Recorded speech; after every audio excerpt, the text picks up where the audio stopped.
ክርስቶስን የሚያስመስል ስራ ይህ ነው።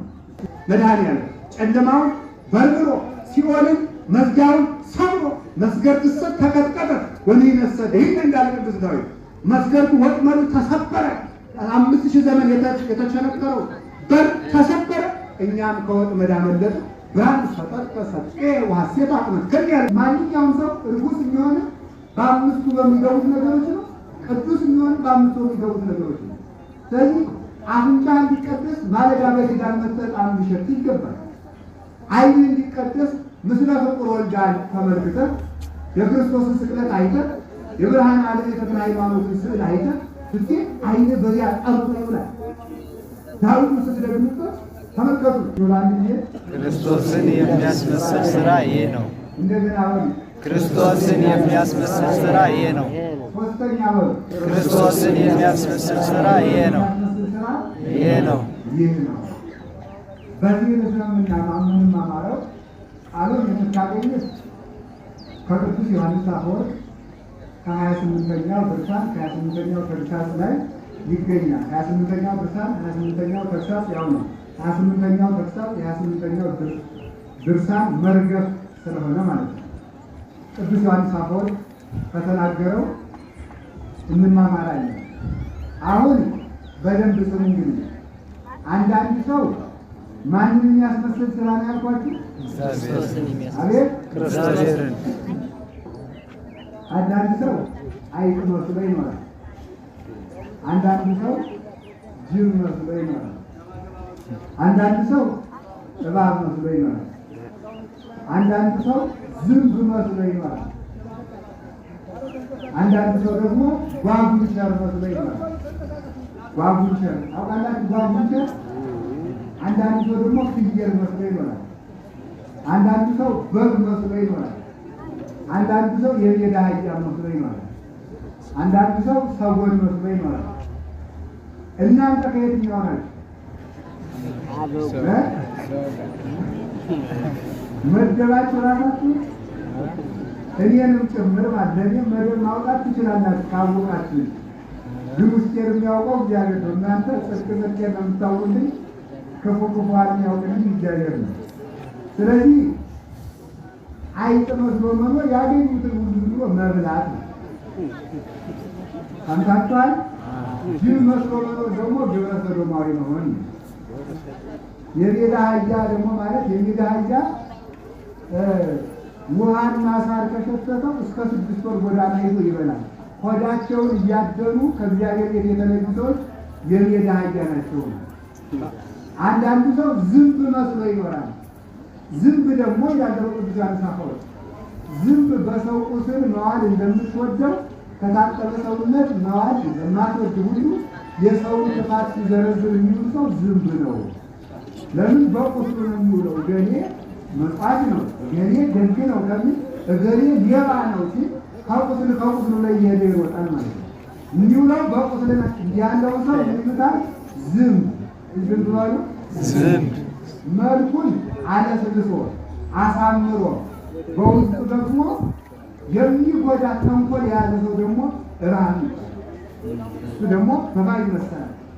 ልብሱን አንጽቶ አንደበቱን እያለሰለሰ በጎ ሕይወት የሌለው የማይናዘዝ የሚጎዳ መርዝን በልቡናው የቋጠረ እንዲህ ያለው ሰው ደግሞ መርዝ ይባላል።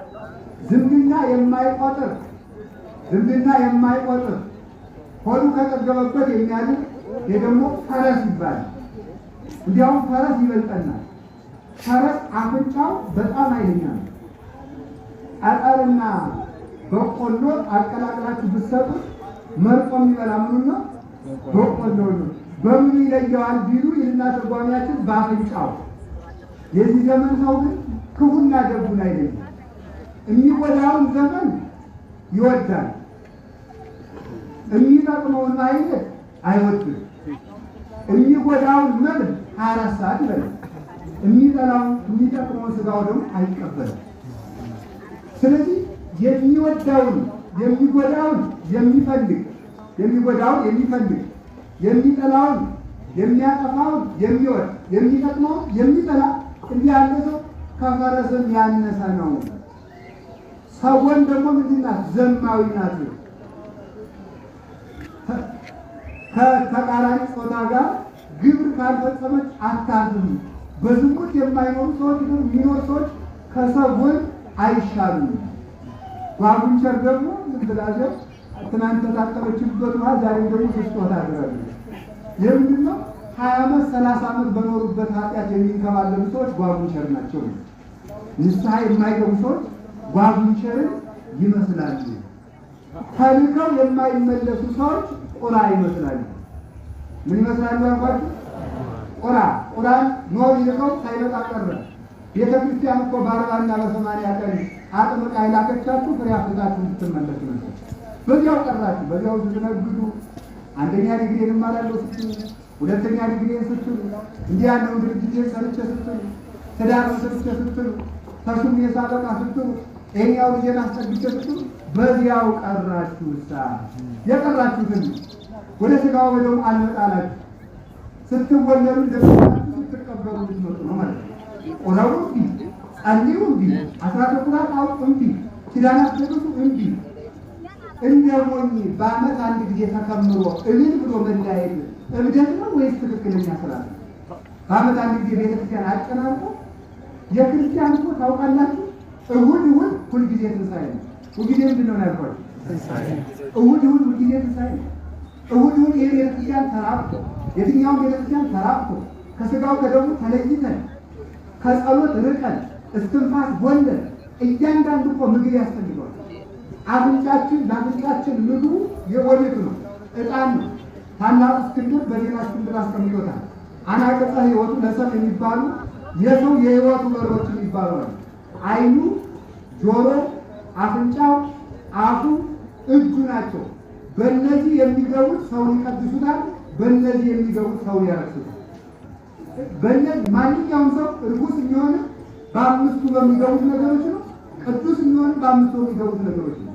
ስለዚህ አፍንጫ እንዲቀደስ ማለዳ በኪዳን መጠጣም ሊሸት ይገባል። ዓይን እንዲቀደስ ምስለ ፍቁር ወልዳን ተመልክተን የክርስቶስን ስቅለት አይተን የብርሃን ዓለም የተክለ ሃይማኖትን ስዕል አይተን እስቲ ዓይን በዚያ ጠርቶ ይውላል።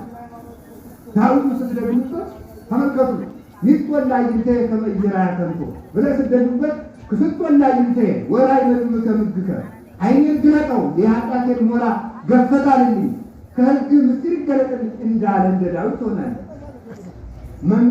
መንጦላይተ ዓይኔ ቅላ አብረን ጸዳሉ ያለ በብርካየ ስገራች በዚህ የዓይኔን መጋረጃ ገፈት አልልኝ እባክህ ብርሃኑ ስጠኝ እንዳለ ዓይናችን በአንቦ መጻሕፍት በጸሎት ምስለ ወልዳ በማየት በተዘክሮተ ክርስቶስ ዓይን ይጠራል። ጆሮ በቃል እግዚአብሔር ይጠራል። እጃችን ይሄንን ቅጥሩን፣ ግድግዳውን፣ መጋረጃውን፣ ንዋያተ ቅድሳቱን፣ አፈሩን ዳሰን ፊታችን ስንቀባው እጃችን ይቀደሳል። አፋችን ይቀረዋል። ምን ያደርጋል? በጸሎት ይቀደሳል። የመጨረሻው መቀደስ ሥጋው ደግሞ ይቀረዋል። እነዚህን መቀደስ ሰውን ሰው ያሰኙታል። ሰው ለመሆን ያብቃን። አሜን በሉ እንጂ ሰው ለመሆን ያብቃን። ወጣችሁ በመድረስ እግዚአብሔር ይሰውራችሁ። እሁድ ሁልጊዜ ብቻ ሳይሆን ከሰኞ እስከ ዓርብ ድረስ የምትድኑበትን ነገር ይወቁ። በዓመት አንድ ጊዜ መጣች 50 ሺህ ብር ብትሰጡ፣ 1 ሚሊዮን ብር ብትሰጡ፣ ጧፍ ብትሰጡ፣ ተንቀጥቅጣችሁ አስቀድታችሁ ብትሄዱ ለመዳን አይበቃችሁም። ሁልጊዜ መምጣት ይጠበቅባቸዋል። እስኪ ትናንትና ግን አድርጎ በልቶ ዛሬ የማይበላችሁ ይበላል አለ የለም። አሁንም ትበላላችሁ፣ ማታም ትበላላችሁ። አሁንም ራሱ እየሟጠጣችሁ ይሆናል። መብላት ትፈልጋላችሁ። ነፍሳችሁ እርዋት ስንት ዓመቷ ነው? ሥጋው ደግሞ ከተራበች ስንት ዓመቷ ነው? ስለዚህ ለራሳችሁ እወቁለት፣ የምትድኑበትን ነገር እወቁ። መጥቶም ከነገረ ዋት ከመታይሉ መናት ተሳተፉ ለቅዱሳን ወደ መንግሥተ ተገብሩ ተስካሩ ባልኩ እናንተ የማንን ሥጋ በልታችሁ የማንን ደም ጠጥታችሁ ማንን ተዋህዳችሁ በማን ድናችሁ እንደምትኖሩ የምትድኑበትን ምስጢር እወቁ። የምትድኑበትን ነገር እወቁ ተብሎ እንደተጻፈ ከእንስሳት የሚለየን፣ ከአራዊት የሚለየን፣ ከአጋንንት የሚለየን፣ ከፍጥረታት የሚለየን የእግዚአብሔር መሆናችን ነው። እግዚአብሔር ለመሆን ያብቃል። ስለዚህ ቅዱስ ዮሐንስ አፈወርቅ ምን አለ? አሁን ክርስቶስን የሚያስመስል ስራ ይህ ነው። ያን ጊዜ በሉላችሁ ክርስቶስን የሚያስመስል ስራ ይህ ነው ወንድ ይህ ነው። አንደኛ ክርስቶስ ማለት ምን ማለት ነው? አጭር አድርጌ ትምህርቱን ይጨርስላችሁ እንዳይደግማል። ክርስቶስ ማለት ሁለት ትርጉም ይኖረዋል። አንደኛ ክርስቶስ ማለት መንጦላዕተ መለኮት ማለት ነው ይላል መቃርዮስ እስክንድርያ ሲተረጉም። ክርስቶስ ማለት መንጦላዕተ መለኮት ማለት ማለት ነው መለኮቱን በስጋው መጋረጃ የገለጠ ማለት ነው። ሲበሉ መለኮቱን በስጋው መጋረጃ ያለ ነው የገለጠ። ምን ማለት ነው? ምን ማለት ነው? አምላክን ትክ ብሎ ማየት የሚችል የለም። አንድ ጊዜ ላዝዛችሁ ፀሐይ ትክ ብላችሁ ያ ኋላ ግን እኔ መነጽር አልገዛላችሁ አያችኋል። ስንት ደቂቃ ማየት ትችላላችሁ? አይቻልም። ይቺ የምትጠፋ ፀሐይ ናት። ይቺን ማየት ካልቻልክ እግዚአብሔርን አያለሁ ብለህ አትድከም ነው። እግዚአብሔርን ማየት አንችልም። ስለዚህ እግዚአብሔርን ማየት ስለማንችል እሱ ደግሞ እንድናየው ፈለግን። አምላክ ካለ እንድናየው የምን ጥያቄ ተነሳ? አምላክ ይህን ዓለም የፈጠረው አምላክ ወዴት ነው? አምላክ አበዊ ነው። የአባቶቻችን አምላክ ወዴት ነው ብለን ጥያቄ ጠይቀን ነበረ። አምላክ አልታየን። ይህ አምላክን የምናይበት ረቂቅ ምስጢር ወይም ውስጣዊ ዓይን ብናጣ የልቡናችን ዓይን ቢታወርብን የምናየውን ድንጋይ ማምለክ ጀምረን ነበረ። ድንጋዩን ማምለክ፣ ለውሃው ማረድ፣ መስዋዕት መሰዋት፣ ለተራራው መስገድ፣ ለተቀረበው ድንጋይ ለተቀረበው እንጨት መስገድ ጀምረን ነበር። የማይታየን አምላክ እንዳለ ማመን ቢሳነ የቀረብነውን እንጨት መስገድ ጀምረን ነበር። ወይ ጉድ! እኔ በፈጠርኩት ፍጥረት ተምራችሁ ከእኔ እንድትደርሱ አልኩ እንጂ ከእኔው ከፈጠርኩት ላይ እንድትቀሩ ነው የፈጠርኩላችሁ። ምን ይደረጋል? የሚዳሰስ አምላክ ከፈለጋችሁ መጥቼ ልዳሰሳችሁ እንጂ የሚታይ አምላክ ከፈለጋችሁ በምታዩት መጠን ልገለጥና እዩኝ እንጂ አለና። ስለዚህ መድኃኒታችን ኢየሱስ ክርስቶስ ፀሐየ ጽድቅ ኢየሱስ ክርስቶስ በእውነተኛይቱ ፈጣን ደመና በቅድስት ድንግል ማርያም ጸዳለ መለኮቱን ሰውሮ ተገለጠ። በደመናይቱ ውስጥ ያቺ ደመና እመቤታችን ናት። ደመናው የፀሐዩን ዋዕይ ዓይናችን የሚጎዳውን ክፍል እንዲያስቀርልን መለኮትን በማየት እንጎዳለን እንጂ አንጠቀምምና እንጠፋለን እንጂ አንኖርምና ማየት የማንችለውን አምላክ ማየት በምንችለው ሥጋ እንዲገለጥ ምክንያት የሆነችን መጋረጃ የባህሪያችን መመኪያ እመቤታችን ተገኘች። ከሷ መጣና ከሥጋዋ ሥጋ ከነፍሷ ነፍስ ነሳ። ፍጹም ሰው ሆነ። አቃሉ ጋር ናችሁ? አቃሉ ጋር ናችሁ? እግዚአብሔር ከሁላችን ጋር ይሁን። ከሰማያት ወረደ መባሉ ሰማይን ጥሎት መምጣቱ አይደለም። ወደ ሰማይ ወጣ ሲባል ምድሩን ጥሎት ሄደ ማለት አይደለም። ከሰማያት ወረደ የተባሉ ሰማያት የተባሉ ምልአቱ አንድ በሉ ስፋቱ፣ ርቀቱ፣ መንግስቱ፣ እበዩ፣ ክብሩ፣ ልዕልናው እነዚህ ይባላሉ ሰማያት ይባላሉ። ከሰማያት ወረደ ማለት ሰማይን ጥሎት መጣ ማለት ሳይሆን ልዑል ነበረ በትሑት ሥጋ ተገለጠ። ረቂቅ ነበረ በግዙፍ ሥጋ ተገለጠ። ርቀቱ ሳይቀርበት ስፉ ነበረ በውሱን ሥጋ ተገለጠ። ስፋቱ ሳይቀርበት እንዘሃለው ውስተ ከርሰ እሙ ከመ ኩሉ እጓለ እመሕያው ለሊሁ ይመልእ ሰማየ ወምድር እንዳለ ቅዱስ ቄርሎስ በእናቱ ማኅፀን እንዳለ በምድርና በሰማያት በቀላያት ጭምር መልቶ ነበረ። ክቡር ነበር በሕዙር ሥጋ ተገለጠ። ክብሩ ሳይቀርበት ንጉሥ ነበር። መንግሥት አለው። መንግሥቱ ሳይቀርበት በግብርናት በሚኖር ሥጋ ተገለጠ። መንግሥቱ እንዘ እያንቀለቅልም መንበረ ስብሐት ነው። ከሰማይ መንበሩ ሳይቆድን ከዘባነ ኪሩብ ከየማነ አብ ሳይለይ ሳይነጠል በአባቱ እቅፍ ያለ አንድ ልጅ ተብሎ የተነገረለት እርሱ ትከሻ እጅ ከትከሻ ሳይነጠል የወደቀን እንደሚያነሳ የአብ ክንዱ የሚባል ወልድ ከአባቱ ሳይነጠል የወደቅነውን እኛን ለማንሳት ከድንግል ማርያም ሰው ሆነ። ይህ ምን ይባላል? መንጦላዕተ መለኮት። መለኮቱን በስጋው መጋረጃ የገለጠ በእናቱ መጋረጃነት የገለጠ። ከቃሉ ጋር ናችሁ? ከቃሉ ጋር ናችሁ? እግዚአብሔር ከሁላችን ጋር ይሁን። በሬ ወይም መስዋዕት ከመሰዋቱ በፊት በውስጥ ያለውን ድርጊት ገልጾ ማየት እንደማይቻል የጌታችን የመድኃኒታችን ኢየሱስ ክርስቶስ ጌትነቱ በስጋው ተሰውሮ ስለነበረ ፍጥረት ማወቅ አልተቻለው ነበር። ቢያውቁትስ የክብርን ባለቤት ባልሰቀሉት ነበር። አንድ ጥያቄ ጠይቃችሁ፣ አንድ ንጉሥ ከሚያስተዳድረው በግዛቱ ካለች ከአንዲት ድሃ ቤት ገብቶ ጥሬ ቆርጥሞ ቢወጣ ንጉሥነቱ ይሻራል አይሻልም?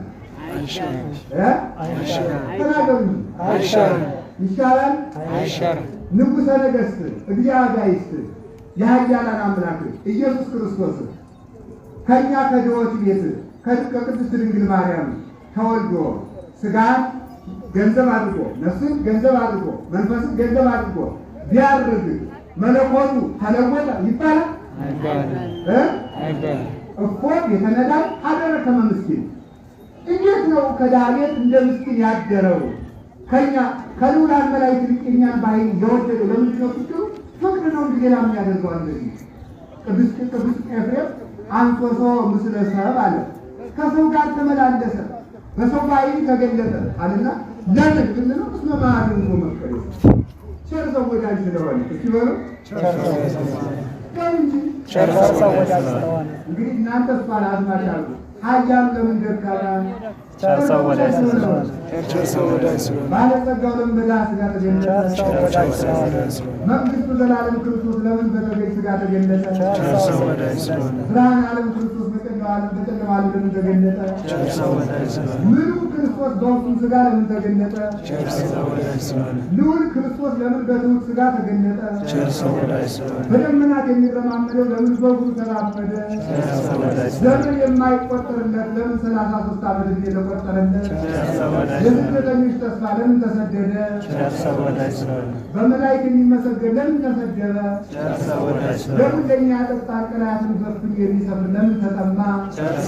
ቁስለኞችን የሚፈውስ ለምን ተቸነከረ? ሞትን በሞቱ የገደለው ለምን ሞተ?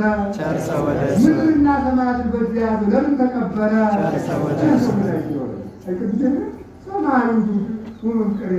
ምን ያለፋለ? እንዴት አምላክ እንዲሆናል? በማሪቱ መስከረም ቸር ሰው ወዳጅ ሊሆን ነዋ። አንተማ እንኳን አታረገውም ነበር። አንተማ እንኳን ባህሪ ያለ ባህሪ የሆነ ባህሪ አድርገህ ሰው እንድታድግ ባልንጀራ የሆነ ሰው እንኳን ታሳድዳለህ፣ ትገድላለህ። እግዚአብሔር ግን ባህሪው ዘልማዱ ይሉት እስኪ በእውነት ልማዱ ቸርነት ነው። ልማዱ ቸርነት ስለሆነ ቸርነቱ ባረገ በዚህ በሚታወቅ ሥጋ ተገልጦ የማይታይ እሱ ተገለጠ፣ ታየ። አምላክን ያየንባት እመቤታችን የፈጠረልን እግዚአብሔር የተመሰገነ ነው። አሜን። ማይነት ሲጀመርም ዘመን ክንጣዩ አልቀርም። እኔም ቢሆን እግዚአብሔርን ልጇን አንስቼ እሷን ባላመሰግናት ነውር ነው። አባቶቻችንም አላስተማረንም። እግዚአብሔር ከሁላችን ጋር ይሁን። አሜን። ክርስቶስን የሚያስመስል ሥራ ክርስቶስን የሚያስመስል ሥራ ክርስቶስን የሚያስመስል ሥራ ይህ ነው። ምንድን ነው? ክርስቶስን የሚያስመስል ሥራ ምንድን ነው? ሁለተኛ ይቅርታ፣ ክርስቶስ ማለት ምን ማለት ነው ያልኳችሁ?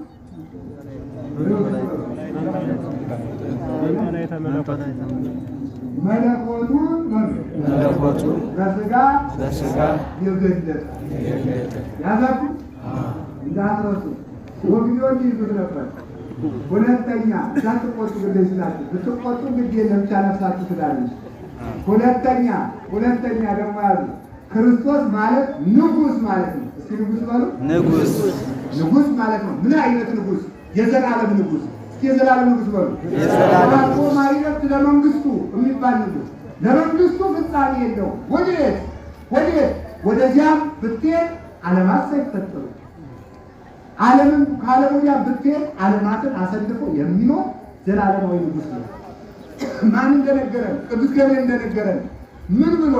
ከአንቺ የሚወለደው ወአልቦ ማኅሌት ለመንግሥቱ ለመንግሥቱ ፍጻሜ የሌለው መንግሥቱ ዘላለም ክርስቶስ ነው ማለት ናቡከደነፆርን መንግሥቱ ዘላለም ብሎ ያስደገደገው ጌታ ነው ከድንግል የተወለደው ማለት ነው። ናቡከደነፆር አንድ ቀን ጠገብ ያደረገው ሲዝናና ከዘቀው እንደነዚያ ወንድሞቻችን አፎቅ ላይ ወጣ ብሎ ሲዝናና ዮሴፍ ወይዘሮ የወንድ መኳንንቶ ሲሰግዱለት አይቶ ጎበዝ ይችላል የሚፈጠርኳት እኔ ነው ይመስላል አለ። አይጣላይ ሰው ምን ከጠፋቶ ሰው ፈጣሪ ነው። ሰው ካላሉ ችግር ነው፣ ካለበት አይቆም፣ ወደ ላይ ከፍ ከፍ ይላል። ኋላ ምን ያደርጋል ተመልከቱ። እግዚአብሔር ማረገው ቀበሮ ያደረገው የገዛ ቤተሰቦቹ አረብሪቱ አውሬና ተለበቅ እያሉ አባራው አስወጥቷል። አያችሁ እግዚአብሔር ሲጣላ ከዱር ጠላት ያመጣ በቤት ነው። አቤት እያስፈተለቁ ሰደዱ። ስለዚህ እግዚአብሔር እንዳይጣላ ከቤት እንዳያስወጣን ብንታዘዘው ጥሩ ነው። የእግዚአብሔር ሰዎች ወጣቶችን ንጽህናችን ጠብቁ። ባለትዳሮችን በትዳራችን ላይ አታመንዝሩ።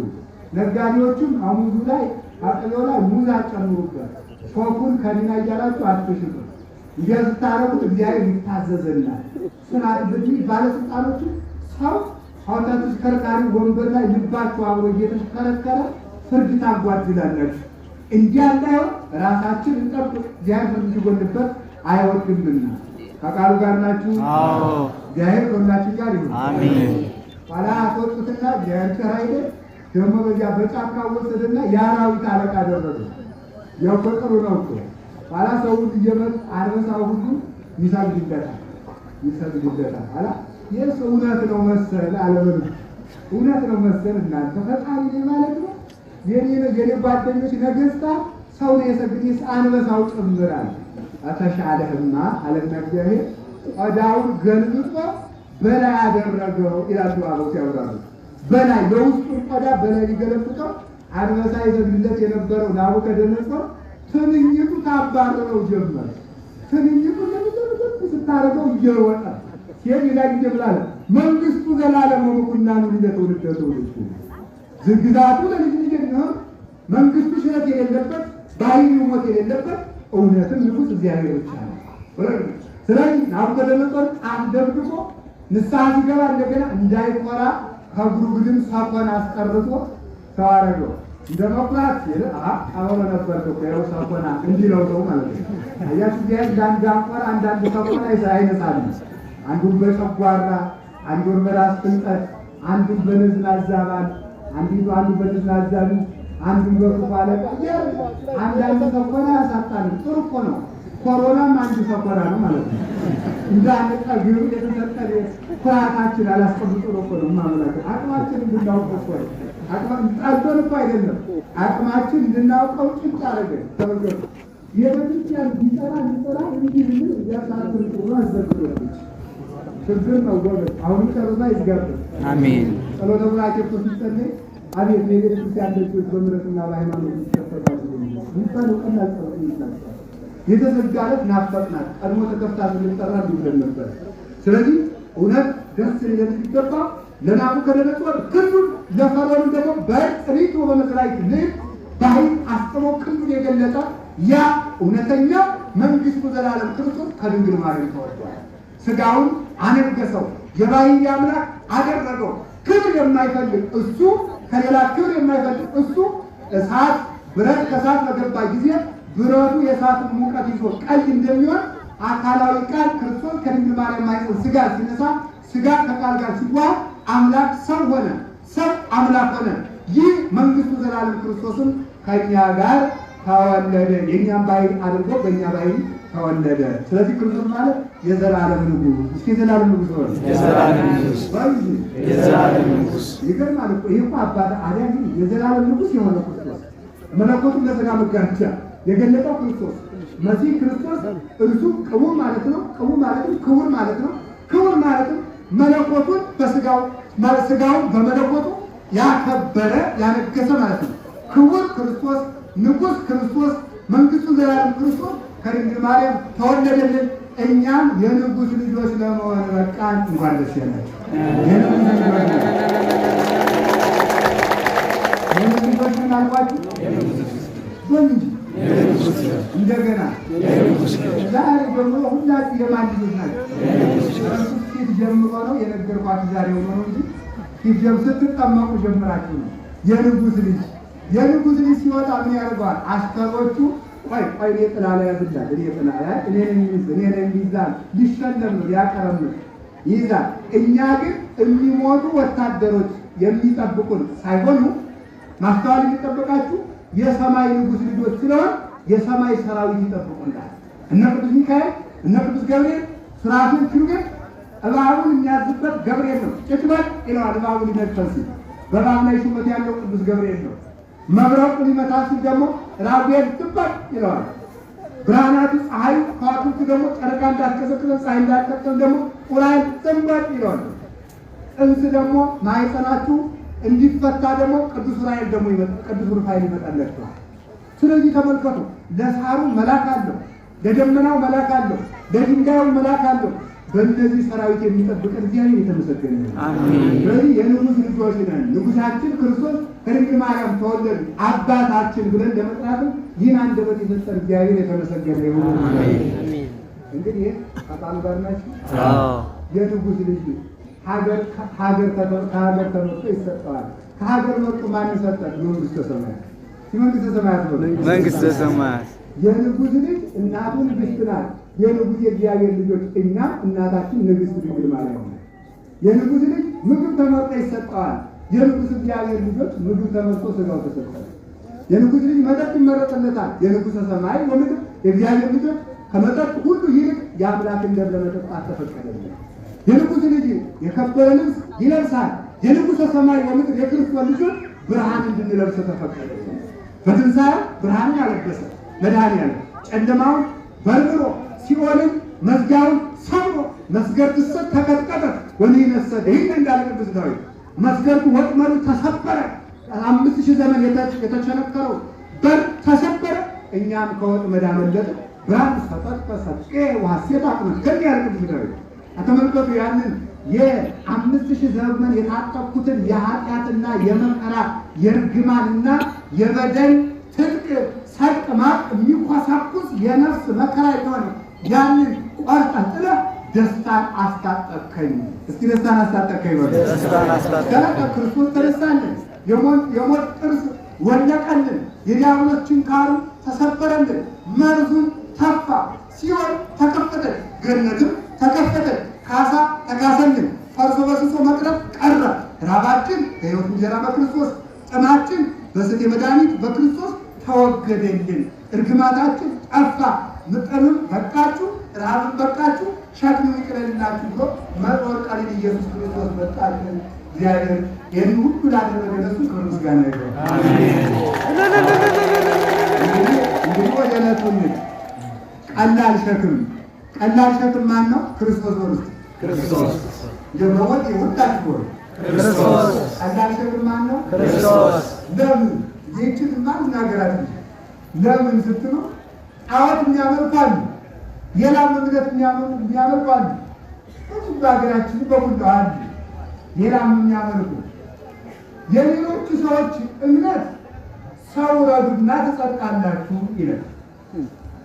ክርስቶስ ግን እኔ ልታረድላችሁና ይላል። ሌሎቹን ደም አፍሳችሁ ከላይ አክሊል ታገኛላችሁ ሲል ክርስቶስ ግን እኔ ደም ታጠሩ፣ ይህን ደም ጠጡ ግን እኛ ለአምላክ ከሱ በላይ ቀላል ሸክም አለ። መጦር ቀሊል ውእቱ ኢየሱስ ክርስቶስ። ቀላል ሸክም ክርስቶስ ነው። ኃጢአታችሁን ንገሩኝና ላድናችሁ። ሌላ የለው። ንገሩኝና ላድናችሁ ያለ እሱ ቀላል ሸክም። ብሉ ይጠጡ እያለ አምላክ ቀላል ሸክም ነው። ክርስቶስን መምሰል ማለት ከቃሉ ጋር ናችሁ።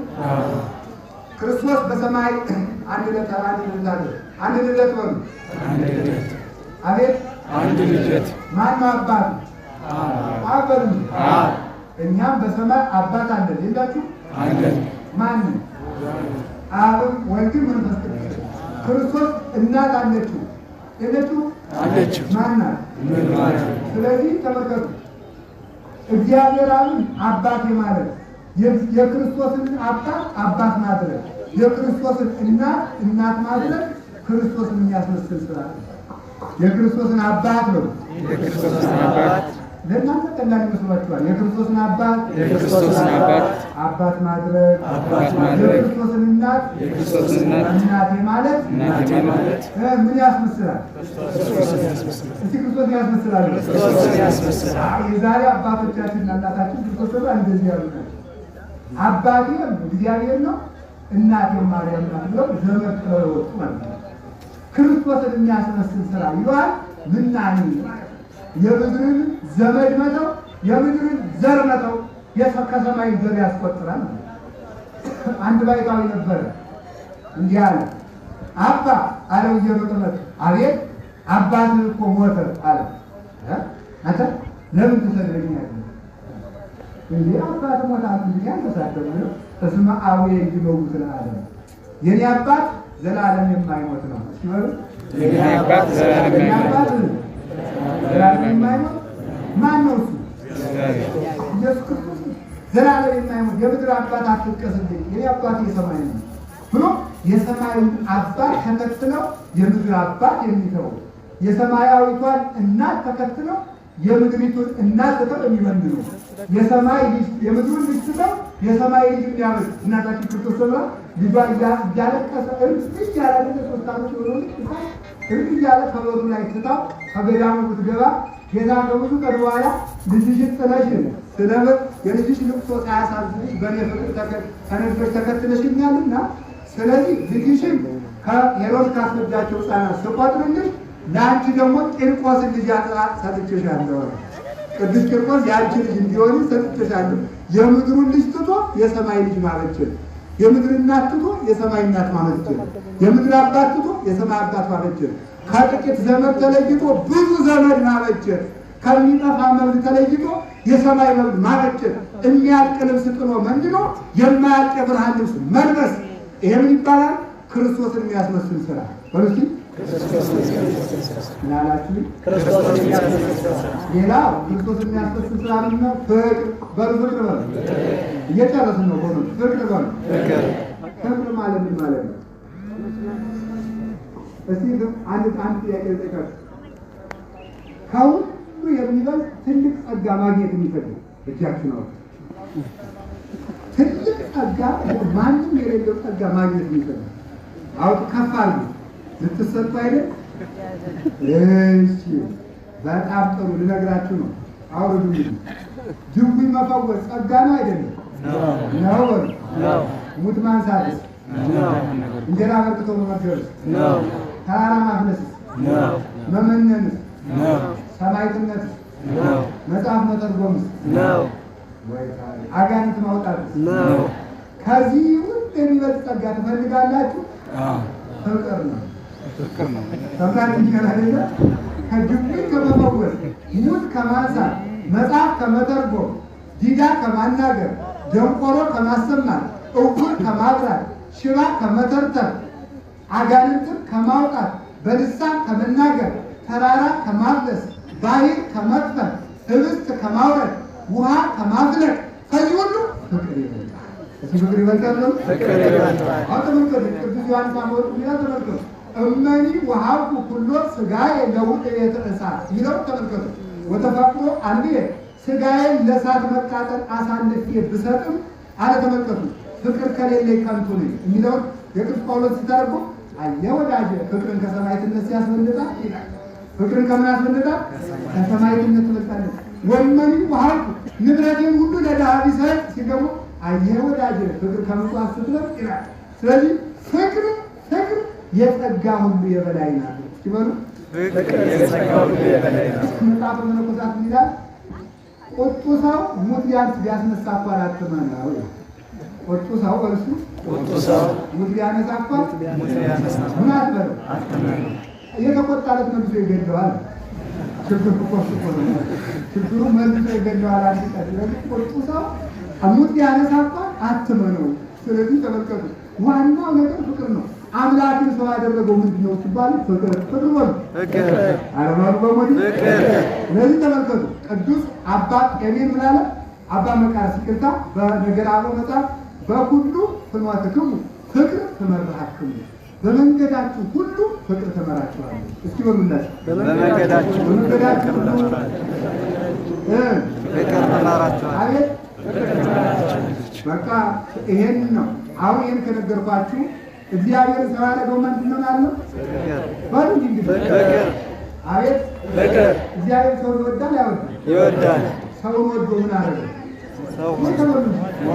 በሉ እንጂ ሰውን መውደዱ ምን እንዲያደረገው እንዲሞት እናንተ እግዚአብሔር ትወዱታላችሁ?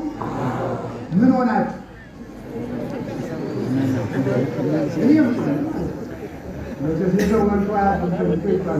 እግዚአብሔር ሰውን ወዶ ሞተ። እግዚአብሔር ሰውን ወዶ ሞተ። እኛ እግዚአብሔር ወደን ምን ሆነ? ዳውን ኪዳን አታድርሱ፣ ታስደርሱ፣ በቤተክርስቲያን አስቡ፣ ጆባውን አትቆርቡ፣ ሌላ እንኳን ተባላችሁ የአምላክን ሥጋ ብሉ ከምላችሁ እናንተ ባታመጡ እሱ የሰጠውን አትቀበሉ። ይህ ነውር አይደለም? እሱ ለእኛ ብሎ ቢሞት እናንተ ቢያንስ የሞተላችሁን አምላክ መመገብ ይሳናችኋል? ስለዚህ አሁን ወደ ቅዱሳን ሕይወት ልምጣላችሁ። ባጭር ጥቂት ደቂቃ ሰጥተን እንጨርስ። እግዚአብሔር ሰውን ወዶ ሞተ በሉ። እግዚአብሔር ሰውን ወዶ ሞተ። እግዚአብሔር ሰውን ወዶ ሞተ። እግዚአብሔር ሰውን ወዶ ሞተ። እሺ እግዚአብሔርን ብሎ መሞት እግዚአብሔርን ብሎ መሞት ያስመስል ስራ ነው። እስኪ በሉ እግዚአብሔርን ብሎ መሞት እግዚአብሔር ሰውን ብሎ እንደሞተ በሉ። እግዚአብሔር ሰውን ብሎ እንደሞተ እግዚአብሔርን ብሎ መሞት እግዚአብሔርን ብሎ መሞት እግዚአብሔርን ያስመስል እግዚአብሔርን ያስመስል። ስለዚህ እግዚአብሔርን የሚያስመስል ስራ ምንድን ነው ተብላችሁ ትጠየቁ። እግዚአብሔርን ብሎ መሞት። ማንን ብሎ መሞት? እግዚአብሔርን ምን አለ ሄኖክ? ብፁዕ ውእቱ ዘይመውት እንዘ ጻድቅ ወሄድ ይላል። ደግ እንደሆነ የሞተ ሰው የታደለ ነው። እስኪ በሉ አሁን ብንሞት ከዛ አይደለም አይከለከል ነበር ብንገር እዚህማ ቢያንስ ፈርተናል። በእርግጥ ዝም ብሎ እገሌን አለቀውም የሚልም ይኖራል። ደረሰኝ። ስለዚህ ግን እየነገርኳቸው ያለ ጽድቅ እንዳሰበ ይግደለን እግዚአብሔር። ጽድቅ እንዳሰበ የሚሞት ሰው በደግነቱ ፈጽሟት የሚሞት ሰው የታደለ ነው። ላሳጥርላችሁ ከእነዚህ መካከል እግዚአብሔርን ብለው እግዚአብሔር ስለ ሰው ፍቅር ብሎ እንደሞተ እግዚአብሔርን ብለው ከሞቱት መካከል አንዱ ዮሐንስ አፈወርቅ ይባላል። ዮሐንስ አፈወርቅ በሉ። ዮሐንስ አፈወርቅ ዮሐንስ አፈወርቅ ዮሐንስ አፈወርቅ እሱ እግዚአብሔር ብሎ የሞተ ሰው ነው። ምን አደረገ? በአጭር ቃል እሱ ከቁስጥንጥንያ የተወለደ ሰው ነው። በልጅነቱ ትምህርት እየተማረ ድሃ እናት ነው ያሳደገችው። አባቱ በልጅነት ሞቶበት ድሃ እናት አሳደገችው። ፍልስፍናም የግሪክን ፍልስፍና ተምሯል። መጻሕፍትን አጥንቷል። መጻሕፍትን አጥንቶ ብቻ የበቃው አይደለም። መጻሕፍትን ለማጥናት ያልተሸከሸከ ገብስ እየበላ ያችን ከ15 ዓመት በላይ ቅዱሳት መጻሕፍትን ቤት ዘርቶ አጥንቷል። ለምን? ሆዳምነት ባለበት ምስጢረ እግዚአብሔር ስለማይገለጥ ነው። ያገኙትን በልቶ ምስጢር እንዲያው እኮ አንዳንድ ጊዜ መናፍቃ ሌባ ይታዘባል። አላገራችን ገበሬ መናፍቃኑ ይገርማቸዋል። 24 ሰዓት እየበላ ኢየሱስ ታይቶኝ የአሁን ጥቂት እናለ እግዚአብሔር የሐዋርያት መከራ በልተው ነቢያት ያሉ መከራ ከፍተው ሰማዕታት ያሉ መከራ ከፍተው እየብልግሎ እግዚአብሔር ናቸው። እግዚአብሔር ብሎ እንደው እንደቃ ይታያል። ራስን አጥርቶ ነው። ስለዚህ ያችን እያደረገ ክርስቶስ መስሎ በነዳይነት በድህነት ኖረ። ቅስና ተሾም እንኳን ቢባል ረኔ ለቅስና መጥቶ ብሎ በቅስና አንሾምም ብሎ በጣም ብዙ ጊዜ ሲከላከል ኖረ። ይሄም አልበቃም። ከቃሉ ጋር ናችሁ። እግዚአብሔር ከሁላችን ጋር ይሁን። ቅዱስ ዮሐንስ አፈወርቅ ከዚህ ትርምቱ የተነሳ ከመከራው ከስግደቱ ምግብ ከመክፈሉ የተነሳ በበዓት ተከቶ ከመኖሩ የተነሳ ከስግደቱ ብዛት የተነሳ ምስጢረ ሰማይ ተገልጦለት ነበር። ስለዚህ ንጉሡ ቴዎዶሲዎስ ጥያቄ ይጠፋዋል። ዮሐንስ አፈወርቅ ሲያገኘው ጥያቄው ይጠፋዋል። እሱ ከሄደ በኋላ ጥያቄው ትዝ ይለዋል። እንደዚህ ብላችሁ አያውቁም? መምህር ስታገኙ ጥያቄ ወንድም መምህሩ ሲሄዱ ጥያቄው ተዘርግፎ ቁጭ ብሎባቸው አያውቁም? አዲያ ቆርጣችሁ እንደ እናንተም እንደዚያ ዘመን ክርስቲያን የላችሁ፣ እኛም እንደዚያ ዘመን ያሉ መምህራን አሉ ብለናየች ችግር አዲያ ዮሐንስ አፈወርቅ መምህር አንተ ሳገኝ ጥያቄው ይጠፋኛል፣ አንተ ከሄድክ በኋላ ትግለኛ ብሎ ጥያቄውንም ነግሮ መልሱንም ነግሮ እንደ ዳንኤል ማለት ነው። ህልሙንም ትርጓሜውን እንደነገረው ስለዚህ ዮሐንስ አፈወርቅ ዳንኤል ሐዲስ ተብሎ ይጠራል። ይኸውም ጥያቄው ይሄን ነው። ይህንማ ሳትሰሙ ብትሄዱ ነው ማለት እያይመራ ዮሴፍ እስካመወለደት ወልደ ዘበኩራ የበኩር ልጇን እስከምትወልድ ድረስ ዮሴፍ አላወቃትም ነበር የሚለውን ሄድና ምንድን ነው ይሄ ነገር? ማቴዎስ 1 ላይ ድንግል ማርያምን የበኩር ልጇን ክርስቶስን እስክትወልድ ድረስ አላወቃትም ነበር ይላልና ከዚያ በኋላ በሴትና በወንድ ተባብረው ኖሩ ማለት ነው ብሎ ቢጠይቀው አይ የስ አይደለም። ዮሴፍ እመቤታችን ግራ አትገለጥ አያውቃትም ነበር፣ ግራ ይጋባ ነበር። አመጣጣይ ከመጽየሮማ አንዳንድ ቀን ነደ እሳቱ ስለተነሰች ፊቷ ቀይ ይሆንባታል፣ ድንግጥ ብሎ ማለት ይላል። አንዳንድ ቀን ነው አመት አይመለምልም። አንዳንድ ቀን ነው ፊቷ እንዳረጓዴ ይሆንበታል። አንዳንድ ጊዜ አመት ጻቱ፣ አንዳንድ ቀን እንደመብረቅ ነጭ ተወልበታል። ይተደርግ አንተ ይቺ ማን ነው? እግዚአብሔር ስንታለ የዛሬ ጥቅም የተቀበልካት አይደለችም እያለ ይቸገራል። አላተበርከቱ 5 ነገር አይቶ የአምላክ እናት መሆኗን በትክክል ተረዳ። አንደኛ የመላእክት ምስጋና፣ ሁለተኛ ብርሃነ እግዚአብሔር በዚያ ላይ መገለጡ፣ ሶስተኛ ኮከብ መታየቱ፣ አራተኛ የሰብአ ሰገል አምሃ የእረኞች ስግደት። እነዚህ 5 ነገሮችን አይቶ የአምላክ እናት መሆኗን እስኪረዳ ድረስ አላወቃትም ነበር ማለት ነው ብሎ ቢተረጉምላት ከጀርባው የነበረችውን ስዕል ሰናየ ተናገርከ ዮሐንስ ልሳነ ወርቅ፣ ሰናየ ተናገርከ ዮሐንስ አፈወርቅ፣ ዮሐንስ ልሳነ ወርቅ፣ አፍህ ወርቅ፣ አፍህ ማር፣ አፍህ ዕንቁ፣ አፍህ ዕንቁ ዮሐንስ አፈወርቅ ደግ ብላል ብላ ሰውይቱ መሰከረች።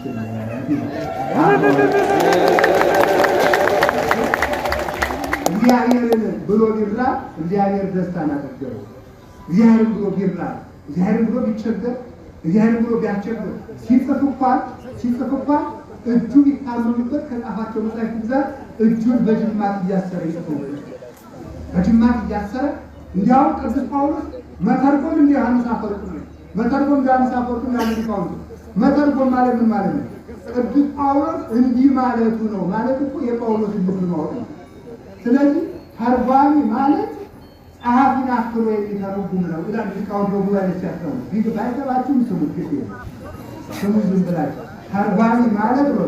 ተርጓሚ ማለት ጸሐፊን የሚያክል ነው። ማን የሚያክል ነው? ስለዚህ ቅዱስ ጳውሎስ እንዲህ ማለቱ ነው ብሎ መተርጎም የጳውሎስን የልብ ሀሳብ ማወቅ ስለሆነ ዮሐንስ አፈወርቅ በእውነት የቅዱስ ጳውሎስ ልብ ያለው ነበረ። የምን መጣ?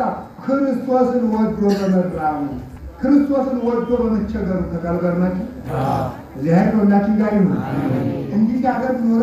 ቅዱሳት መጻሕፍትን ጻፈ። በስተመጨረሻው ከቃሉ ጋር ናችሁ። እግዚአብሔር ከሁላችን ጋር ይሁን። ይሄ አንዲት ክፉ ንግሥት ነበረች። ስታሰቃየው ኖረች። የድሃ ገንዘብ ቀምታ እሷን አንቺ የድሃ ገንዘብ አትቀሚ ይላታል። ታይ ሲላት ነግሬሃለሁ ትለዋለች። እሱም ይሰብካል። ኋላማ ብላ ሲብስባት ዮሐንስ አፈወርቅ የሚሰብከውን ስብከት እኮ አሁን እንዲህ ነው እንዲህ ይላል። ዛሬም ሄሮድያዳ አለች። ዛሬም ወለተ ሄሮድያዳ እየዘፈነች ነው። ዛሬም ዘማዊቱ አለች ሲል ይህን አይደል ትላለች። ግን እሱም ብሎ ሰብከት ነው የሚሰብከው። እንዲህ እያደረገች ስታስቸግር አሰደደችው። ምን ኋላ መልእክት ተላከበት። ተመልከቱ፣ እንዲህ ብላ ላከችበት። ክርስቶስን የሚያስመስል ስራ በሉ ይህ ነው።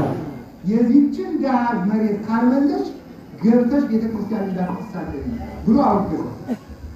ከዚያ ሳወግዛ ይተው እንደሆነ ይተው፣ በዚያ ድሃ መሬት መከራከሩን ይተወኝ፣ የማይተወኝ ከሆነ ዋጋውን እሰጠዋለሁ አለች። ብላ ብትልክበት ምን ብሎ እንደመለሰ ስሙ ይባላል። ምን ልታረገኝ ነው? ሞኝ ይበላል። ምን ልታረገኝ ነው? በመጋዝ ተሰነጥቀኝ እንደሆነ ኢሳይያስ እንደተጎዳች ከአንበሶች ልትወረውረኝ ነው። ዳንኤል እንደተጎዳ ልትጎዳኝ፣ ከሳት ልትወረውረኝ ነው። ሰለስቱ ደቂቅ እንደተጎዳ ልትጎዳኝ፣ አንገቴን ልትቆርጠኝ ነው። ዮሐንስ መጥምቅ እንደተጎዳ ልትጎዳኝ፣ ዘግዝቃ ልትሰቅለኝ ነው። ጴጥሮስ እንደተጎዳ ልትጎዳኝ። ምን ታረገኛለህ? ማንኛውም መከራ ብትጠቅስልኝ ለማንኛውም መከራ የሚያስመጡ አባቶች አሉ። ወደ ሰማይ አቡነ ነቀበ ደመና ያለ እንደ ደመና ከበው የሚመሰክሩልኝ አባቶች ምስክር እያሉ ከአባቶች ያልተቀበሉ መከራ ምን ታመጣለህ? የአባቶችን ሁሉ መከራ ብታመጣብኝ የአባቶችን ክብር ታስጠኛለች እንጂ ምን ታደርገኛለች? እስኪ በሉ የአባቶችን መከራ ሁሉ በሉ የአባቶችን መከራ ብታመጣብኝ የአባቶችን ክብር ሁሉ ታስጠኛለች እንጂ ምን ታደርገኛለች ብሎ አሰደደች። ከፍተኛ የልብ ህመም ነበረበት። ከትምህርቱ ብዛት ከረሃቡ ብዛት የተነሳ በጥርጓ ላይ ይሰቃይ ነበር። ልቡም የደከመ ነበር። ዓይኑ ፈልቶ በጸፈት ሰውነቱ የደቀቀ ነበር። አጥንቱ እስኪቆጠር ድረስ በትርምት የሚኖር አባት ነበረ። ያንን የደቀቀ አባት በትርምት በተጋድሎ የኖረ አባት ያለ ርኅራኄ የሚያባርሩና የሚያስቸግሩ ወታደሮች ተመድበውለት እያረፉ ያን መጠን እንዲጓዝ ተደረገ። እንዲህ ሲደረግ መጀመሪያ ከበረዶ ሀገር ወስዳ ማስቀምጣው ነበር። እዚያ ሆና አንዲት የምታስብለት ሴት ነበረች። የሚጽፉበትን ብራና እያስፋቀች የምትሰጠው ደግ ሴት፣ 5 ሊቃነ ጳጳሳት የወዷት የነበረች ትልቅ ሴት ነበረች። ለዚያ ሴት ሲጽፍላት ጻፍላት መሰላችሁ? እሱ ታመመ ሲባል ትታመም ነበር። እውነተኛ መምህር ስለሆነ ነው። እሱ ተሰደደ ሲባል ያማል። ከዚያ ምን ብሎ ጻፈላት? አይ እንግዲህ የምትታመም ከሆነ ደብዳቤውን አጽፍልሽም። ስለዚህ አለ እግዚአብሔር ከዚህ በላይ ምን ያደርገኝ ብለሽ ነው? ሰው እንዳላማ ብቻ ያላርገኛል፣ እንዳልጠግብ በረሃብ አስቀምጦኛል። እግዚአብሔር ከዚህ በላይ ምን ይዋልልኝ ብለሽ ነው? አሁን እንግዲህ ምን ይገኛል? ፍቅር እንዲህ ያደርጋል። እስኪ ፍቅር እንዲህ ያደርጋል። ፍቅር እንዲህ ያደርጋል። እግዚአብሔርን መውደዳቸው አባሩ እንዲህ ሆኑበት። እዚህ በላይ እግዚአብሔር ያልኩት ዮሐንስ አሁን የክርስቶስን መንጋ ኃጢአት በልተው ወዮልኝ በልቷቸው ወዮልኝ ክርስቶስ የሞተላቸውን በጎች በተኩላቶች ወዮልኝ ብሎ በከተማ እንኳን ሲንቀሳቀስ ቢሆን እንደፈለጉ ጥያቄ የሚጠይቁ አጃቢ አያስከትልም ነበር። አጃቢ ሳያስከትል ይሄድ ነበረ። ዛሬ እኮ ከአንድ አባት ከአንድ ጳጳስ መስቀል ለመሳለ የአጃቢ ብዛት የከልካዩ ብዛት እንጂ እንዲያው በእውነቱ ማለት ነው። እንግዲህ ከተቆጡም እንጃ እንግዲህ ራሳቸው ያውቃሉ። ዋናው እያልባለው ምንድን ነው? አባት ማለት ለድሃው ለምስኪኑ እኩል የሚገኝ ነው። እኩል የሚገኝ እንዲህ ያለ አባት ትፈልጋላችሁ? እናንተም ጥሩ ክርስቲያን ነው አይደለም እንዴ? አይደለም? አሁን መነኩሴ ነኝ እኔ የተወለድኩት ከእናንተ አይደለም? እናንተ ሌባ ከሆናችሁ ሌባ ሆኖ ይችላል። ደግን ደግ አባት ያፈራል፣ ጠማማ ጠማማ አባት ያፈራል። የሚያደርግ ከሆነ እንዲህ ያለ ዮሐንስ አፈወርቅ ያለ አባት እንዲያው የስደቱ አንዱ መንስኤ የነበረበት ዮሐንስ አፈወርቅ አጃቢዎች ናቸው አላስከትልም ቢሆን እንደፈለጉ ያብሉ ብሎ በዚያ ብቻውን ፓትርያርክ እኮ ነው። ፓትርያርካዊ ጎንደር በሱ ብቻቸው ጉዳይ ይባላል። ጎንደር በሱ ብሎ እርመት እያሉ ይገኝ ነበረ። እንደዚያ ስለሆነ ሲለምድ እሱን በማጀብ እያሸረገሩ ይበሉ የነበሩ ሰዎች ነበር። ጥቅማቸው ሲቀርባቸው የሚሰደዱ ያደረጉት ያሁኑ መከራ ተቀበለ። ለዚያችን ድሃ ሲል ሞተ። ቅዱስ ዮሐንስ አፈወርቅ ዛሬ ያረፈበት ቀን ነው። ክብር ተቀብሎ ምድርና ሰማያት በቀስተ ደመና ተሸፍኖ በብርሃን ተከድና ቅዱስ ዮሐንስ አፈወርቅ አከብሮ የታየበት የከበረበት ነፍሱ ሩጫውን ጨርሶ ምን አለ ሲያርፍ ራሱ ስለ ሁሉም ነገር ክብር ለእግዚአብሔር ይሁን። ስለ ሁሉም ነገር ክብር ለማን አለ? እግዚአብሔርን በሥጋ አክብሮ ሞት ይሏቸዋል። ክርስቶስን ያስመስላል። ክርስቶስ እኛን አክብሮ ሞተ። እኛም ክርስቶስን አክብረን ለሞት ያብቃን። እሱ ክብር ሰጥቶን እኛ ክብሩን ገልጠን ማለታችን ነው። ዮሐንስ አፈወርቅ ካረፈ በኋላ ፍልሰተ አጽሙ ተደርጓል። ሂዱና አለ ፍልሰተ አጽሙ ይዛችሁ ብሎ ንጉሡ ሰደደ። አልመጣም ማለት አልመጣም ሲል ይገርማቸዋል። ያቺ አውቶክሲያ ግን መጨረሻ ላይ እንዳልሆነችና ንግሥቲቱ ያልሆነ ቁስል ቆስላ ሰውነቷ እንዳልሆነ ሆና ልትሞት ስትል ከዮሐንስ አፈወርቅ መቃብር ሂዳ የመሐሪው ሎሌ ዮሐንስ አፈወርቅ ማረኝ ብላ ለምና ከመቃብሩ ይቅርታ ከአጽሙ ይቅርታ አግኝታ ሞታለች። ኋላ ተመልከቱ። የእሷ ልጅ ደግሞ ዮሐንስ አፈወርቅን አጽም ይዛችሁ ብሎ ቢል አንቀሳቀስም ማለት አያዘኝም ንጉሥ ብሎ ከዚያ በኋላ እባክህ አባቴ የእናቴንም የኔንም ኃጢአት አትቁጠርብኝ ና እባክህ ብሎ ንጉሡ ደብዳቤ ጻፈ። ለማን ነው የሚጽፉ? ለአጽሙ።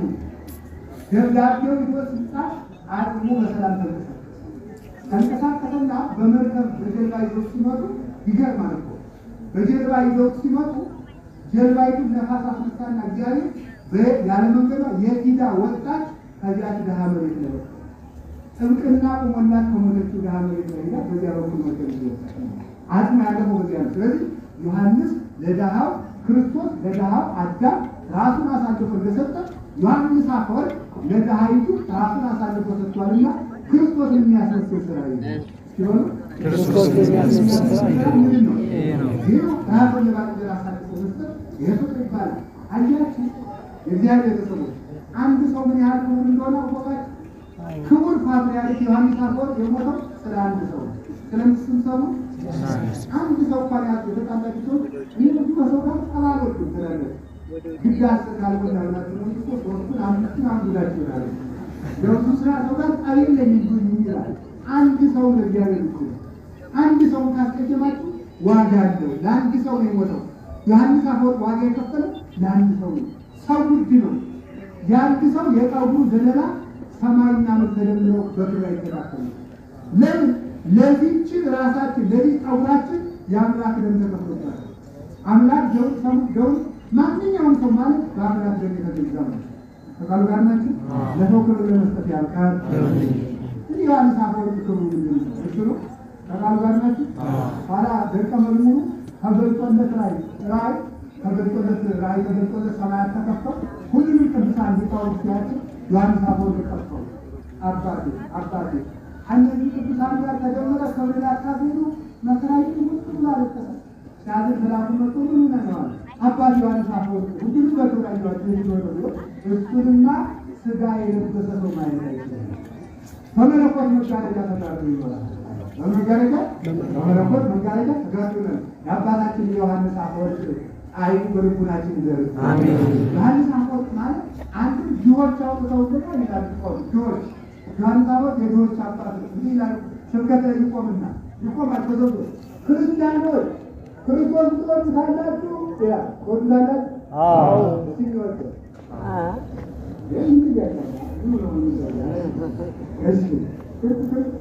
ትወዱታላችሁ? ዮሐንስ አፈወርቅ ክርስቶስ ትወዱታላችሁ? አዎ። እንግዲያስ መልሱም ዮሐንስ አፈወርቅ ክርስቶስ ማለት መንገድ ላይ ጥጋር ላይ የተኛው ሰው ነው። ክርስቶስ ማለት የትኛው ነው አለ? መንገድ ላይ ጥጋር ላይ የተኛው ሰው ነው።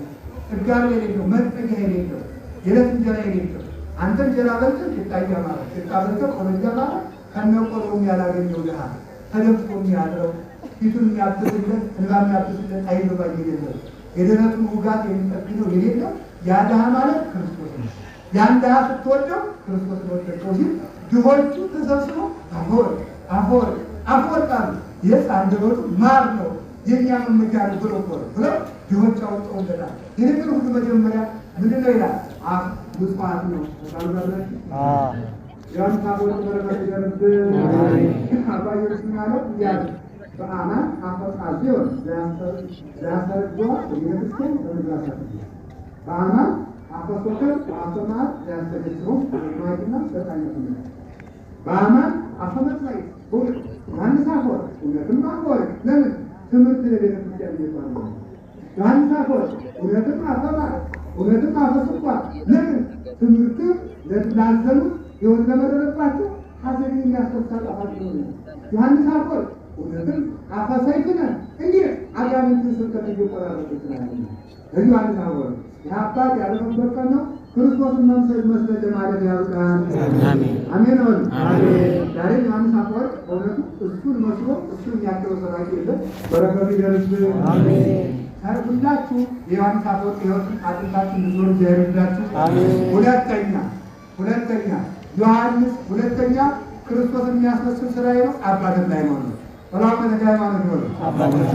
የራሰው ቤት ተቀምጠን አቤታቸው ተቀምጠን እንዴት ያለ በረከታቸውን አፍሰን ስለሳቸውን ማን እናገር እንጂ እዚያ አቡነ ተክለ ሃይማኖት ደግሞ እንዲሁ ስለ ክርስቶስን መስለው ይኖሩ። ክርስቶስን የሚያስመስል ስራ ይህ ነው። ምንድን ስትለማን ተቆጥ እያለ ተመልከቱ። አቃሉ ጋር ናችሁ። መፍትው እንካ ንፍቅ ትካዛተ ወመከራተ ወጣማ ይልና ሲያበቃ ተመልከቱ።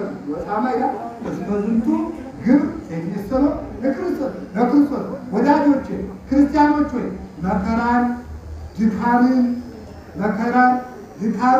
ሐዘንን እምናረፍ ከረፍት ይልቅ እንውደድ። መከራን ነው ድካምን ሐዘንን ከረፍት ይልቅ እንውደድ።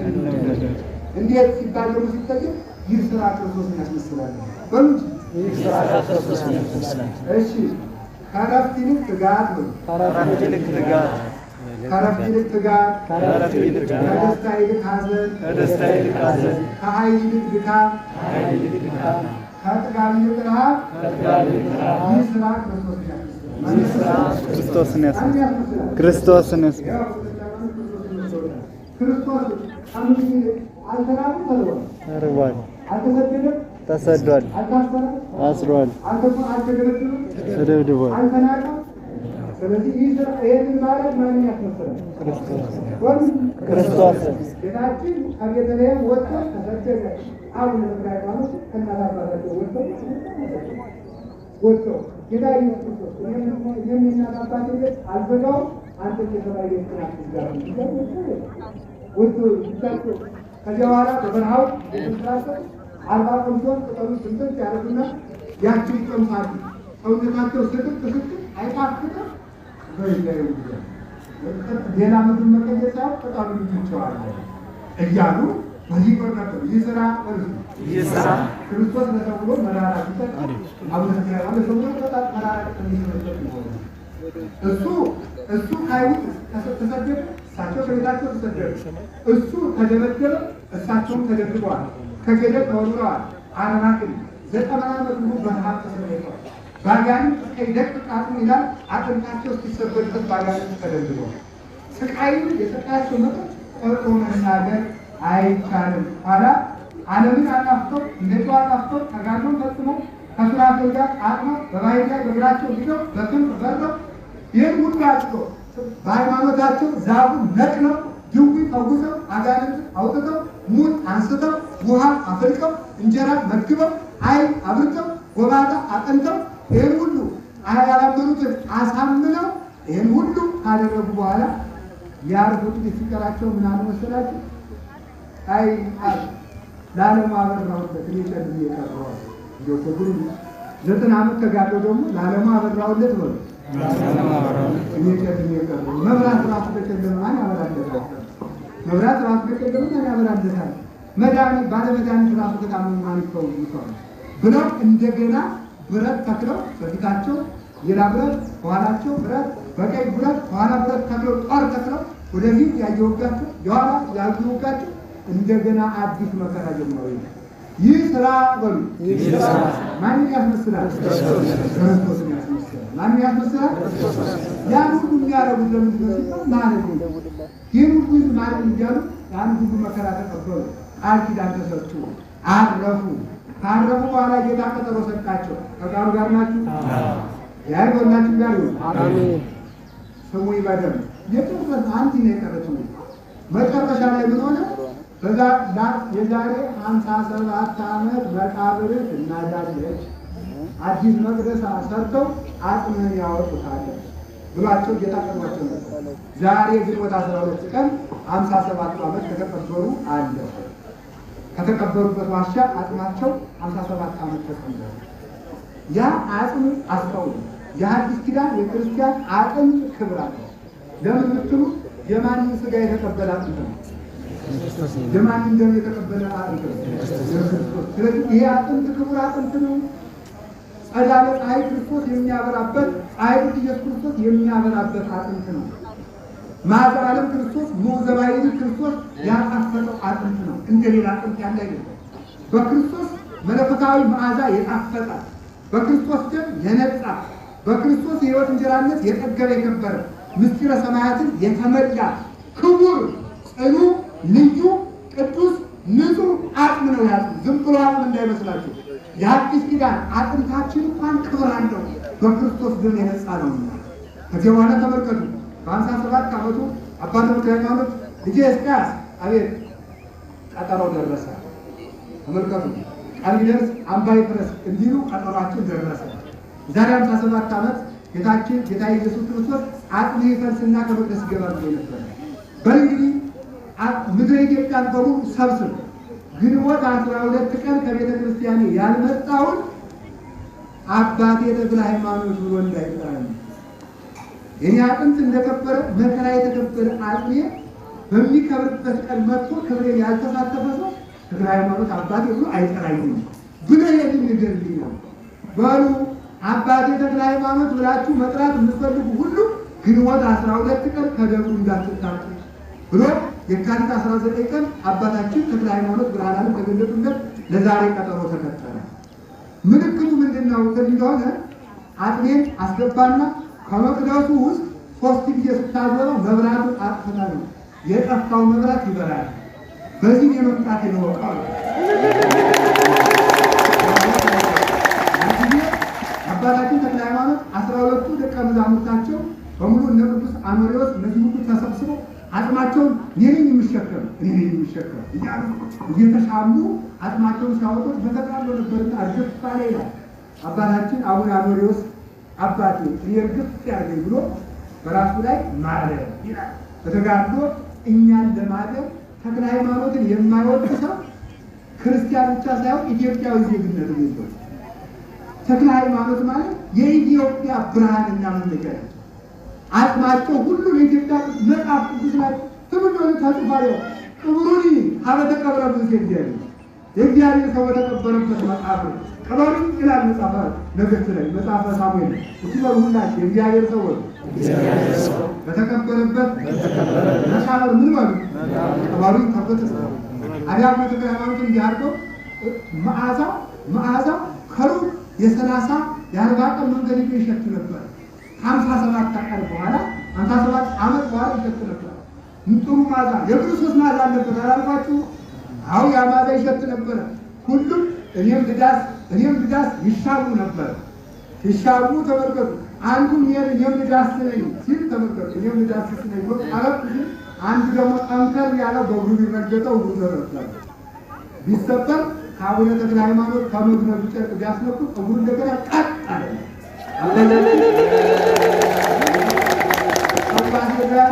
መንሥኤ ሙታን ብርሃነ ዓለም አባ ተክለ ሃይማኖት ሙተውም ያበራል፣ በሥጋም ሳሉ ያበራል፣ አጥንታቸውን ያበራል፣ አፈራቸውን ያበራል፣ ልብሳቸውን ያበራል፣ ስዕላቸው ያበራል፣ ቆባቸው ያበራል፣ ቅናታቸው ያበራል። በእውነቱ መቃብራቸው አፈሩ ደብረ ሊባኖስ ታበራለች። ስማቸው የተሰየመበት ደብር ከተማ ሁሉ የተክለ ሃይማኖት ብርሃን አይለየውም። ይህንን እናምናለን። አታምኑ? እናምናለን። የተክለ ሃይማኖት ብርሃን ጎንደርን ይጠብቃታል። ለምን? ተክለ ሃይማኖት ምን ብለዋል? ሰይጣንን አንድ ጊዜ አግኝተው አልቀጣም አንተ ባለበት አልደርስም አላልከኝ? እኔ በዚህ ወርቅር ቤት አውቄ ማምላክ በጣም ደስ ይበላል። የተክለ ሃይማኖት እንደው ሌላ ጸሎት ባይሆንላችሁ ተክለ ሃይማኖት በባህሪ ተክለ ሃይማኖት ላይ ብላችሁ ብትጦሯቸው አዛኝ ነው። ምንም የሚያሳልፋችሁ የለም። እኔ እሳቸውን በትምህርት ብቻ ሳይሆን ለኔ በሚያደርጉልኝ ነገር ሁሉ በማውቃቸው ተክለ ሃይማኖት ማለት ቸር አባት፣ ደግ አባት፣ እንጨት ለቅሞ እንደሚሰጥ ቸር እረኛ አባት፣ እረኛ ንጉሱ ነው። አላይ የሚሰገድላቸው ብቻ ሳይሆን አገልጋይ መሆኑን ይፈልጉ። ውሃ ቀርተው የሚያጠጡ እንጨት የሚለቅሙ ሁሉም ያሳዝናቸው። የጠንቋዩ ልጅ እኮ መጥቶ ምንድን ነው የምትፈልግ? ቀስት ሊመጣ በቀስት ሳቸው ሊወጋ ቀስቱን ይዞ መጣ። በስመ አብ ወወልድ ወመንፈስ ቅዱስ ሲሉ ቀስቱ ብጥጥጥጥጥ ይላል። ማለት ደነገጠ፣ ግንባር ተደፋ። አውቀውበታል እኮ እሳቸው እንዲገል እንደመጣ ምን ሆነ ነው ልጅ? አይዞህ አነሱ። ምንድን ነው የምትፈልግ? ጠላ ውሃውን ሲባረኩ ጠላ ጠጣሉ። አይ መርዙ ትሰጡኛላችሁ ተማሪዎች ትመስልኛል። ቅመስ አሉት። ባሩ አባቴ ባሩ ሲል ልጄ ከጾም ማፍቆ አይገልጽም ጠጣለ። ይሄ ክርስቲያን የሚሆን ከሆነ ግጥም አድርጎ ብላ ችግር የለም። ክርስቲያን የሚሆን ከሆነ ይሁን አሉ። ፍቅር ይበልጣል እያላችሁ 4 ሰዓት እንዳትበሉ። ሰው እኮ አይጣ ነገር 1000 ደግ ነገር ተነግሮት አንድ የራሱ ከተነገረች ያችን ይዞ ነው የሚሆነው። 1000 ጊዜ አትብሉ ብዬ አንድ ጊዜ ብሉ ብሉ ነው ዟቸው አትብሉ እና እንዳዚያ እንዳታረጉ ነው። ሰው ለማዳን ነው ያ የተደረገው። አሁን እንዳልታውቃላችሁ ና እየሰሙ ከመዘው በቃ ነገ ምን አንድ ያርቋ ተጣለ እትወሉናችሁ ነገ ዞረና አበሩ እያለ አጥታለሁ እና ተክለ ሃይማኖት በትውፊት እንደውም አባቶቻችን እንደሚነግሩ ይሄው ተክለ ሃይማኖት ስማቸው ከተጠራጠ ድርሃን የለም ተብሏል። እስቲ የሚያደርጉትን ላያቸው ብሎ አንዱ መነኩሴ ብሎ ይቀመጣል። ዝም ብሎ ጫካው እስቲ እንግዲህ ይሄን የሚያመጣ ያለው ነው ማለት ነው። አሁን እኮ ነው ማለት ነው። አሁን እሳቸው ካረፉ በኋላ ገስ የት አድርገው አንተ ስሙ ከሚጠራቁ ድርሃን የለም ተወሲ ያዛፉት አንዱ በእኛ ሰዓት ሲደርስ 9 ሰዓት ሲሆን ከፈደሙ አባ በዚህ ጊዜ አላዩ እንዲያለ መጣና አላየውም እንዲያስ ይባርኩ ልጅና ምሳሌ ነው አበጥታ አላበጥም አብልተውና ስለዚህ ተክለ ሃይማኖት ዝንሸሻቸው የሚከተሉ ቸራበት ነው። እናት ልጅ አረታዋት ልጅ ፋትን ብላ ለምትከተል ተክለ ሃይማኖት የኢትዮጵያ አባትን እናት ናቸው። ተከትለው የሚፈውሱ ተከትለው የሚያጠሩ ተከትለው የሚያስተምሩ ተከትለው የሚፈሩ ተከትለው ስሬት የሚሰጡ ሳይደግሟቸው ብሶት የሚያውቁ አንዲቱ ሴት በዝሙት 6 ዓመት ስትኖር ይለው ልጄ በዚህ ክፉ ስራ የምትኖር እስከ መቼ ነው? አባቴ እኔ እኮ ስራውን አልወደውም ሰይጣን አስገድዶ እያሰራኝ ነው ይልቀቅልሽ ብለው በመስቀላቸው አማተው ቀጥታ ያንን ጉሬዛ አስወጡላት ነው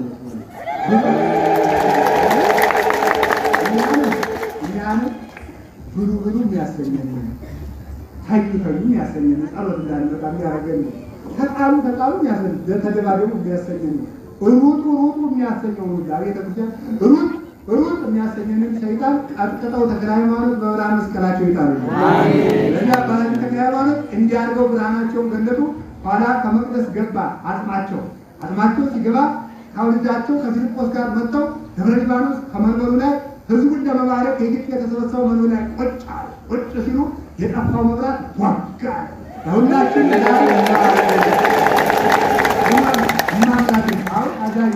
እዚህ መንበር ላይ አሁን ተክለ ሃይማኖት እንዲህ እያማታው ይሄን ህዝብ እንደሚባረክ በሙሉ ልባችሁ ምኑና እስከ አንድ ጊዜ ተክለ ሃይማኖት በብርሃን መስቀል ባርከ ይብላችሁ ይችላል። ተክለ ሃይማኖት በብርሃን መስቀል ባርከ የተክለ ሃይማኖት ትንፋሳቸው ፈውስ ነው። ማምላክ ተክለ ሃይማኖት ጠርታችሁ እንኳን ኮሮና ይቆርነውና አንድ ነገር አይነካችሁ አዛኝ አላቸው ነው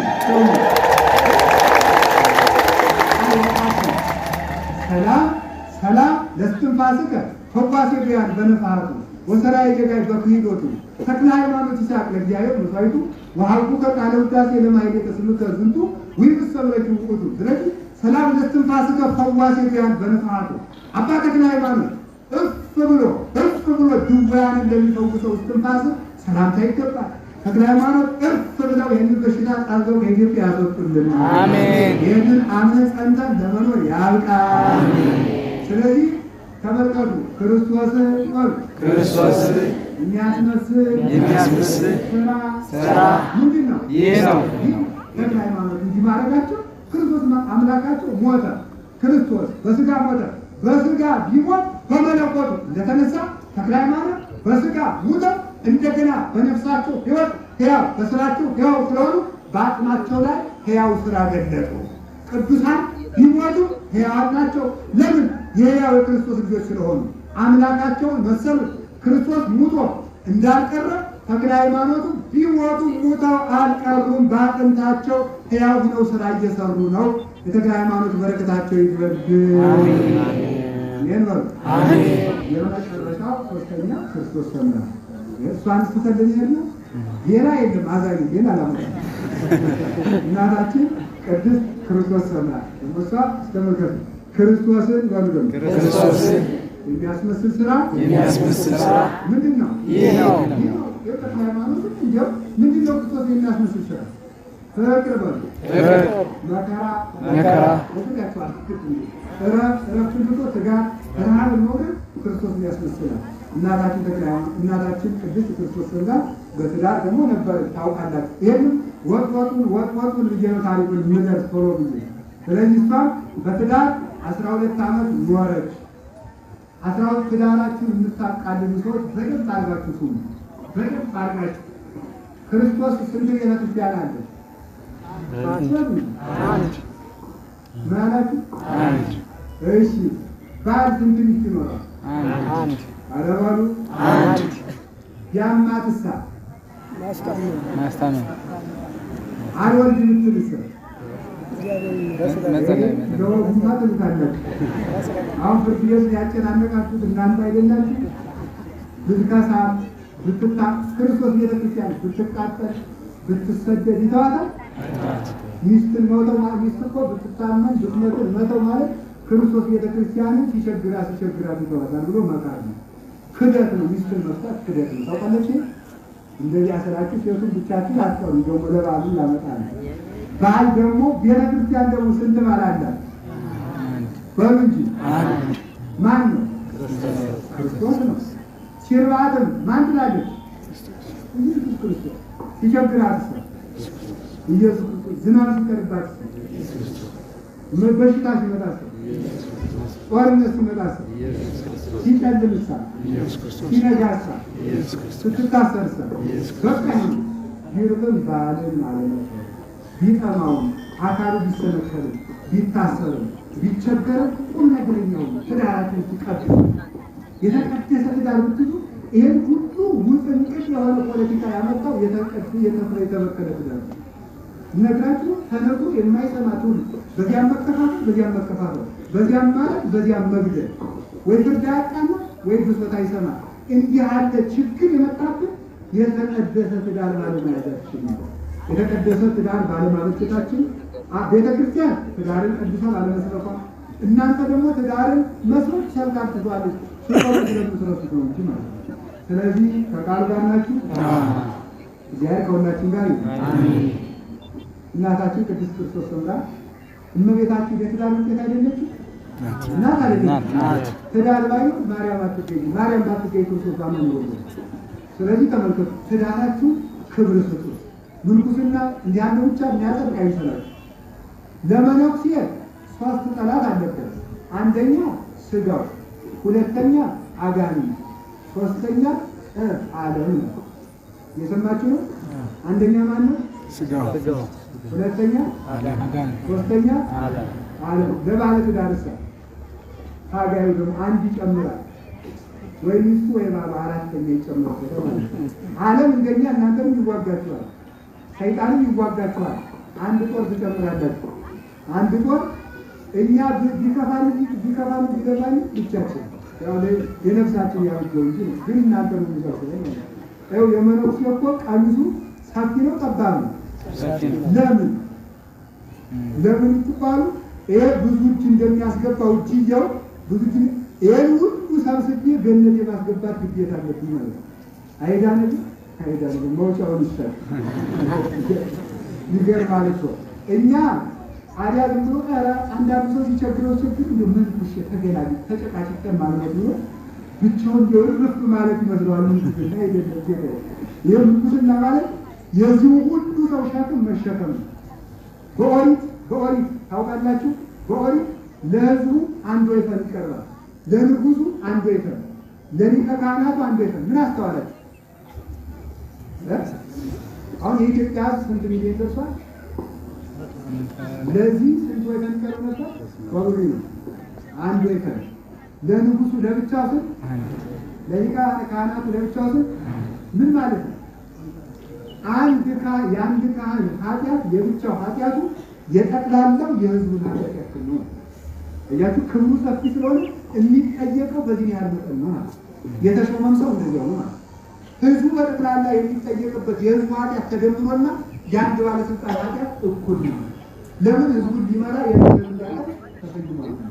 ስለዚህ የባልንጀራን የሚስጥን ወይም የባልን አመል መሸከም መስቀል መሸከም ነው።